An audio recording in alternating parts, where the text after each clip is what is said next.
એક તો રોજ સવારે આરતીના દર્શન કરવા જાઉં, ત્યાંથી મને પોઝિટિવિટી મળે, અને પછી આ વિડીયો જે અપલોડ કરીને મૂકું તો એમાં હરિભક્તોની જે કોમેન્ટો આવતી હોય અને પોતાના અનુભવો શેર કરતા હોય એનાથી પણ મને પોઝિટિવિટી મળે. એટલે આમ જોવા જાવ તો મારે તો બે હાથમાં લાડવા જેવું છે. મંદિરે દર્શન કરવા જાય ત્યાંથી પોઝિટિવિટી મળે, ને તમારા બધાના જે હરિભક્તોના અનુભવોને જે એમની શ્રદ્ધા જોડાયેલી છે મંદિર સાથે એ જાણવા મળે એના વિશે, તો એનાથી પણ પોઝિટિવિટી મળે છે.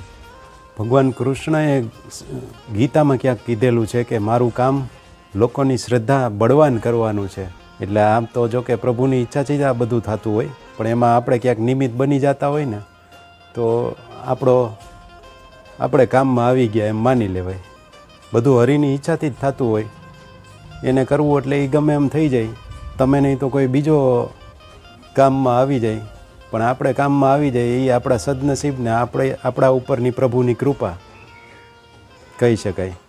જેમ ભગવાન કૃષ્ણએ કીધું ને અર્જુનને કે મારે તો આ બધાનો વિનાશ કરી જ નાખવાનો છે, તું ગાંડી ઉપાડને તું નિમિત્ત બની જા, બાકી આનો વિનાશ તો નક્કી જ છે. એટલે નિમિત્ત બની જવામાં મજા છે.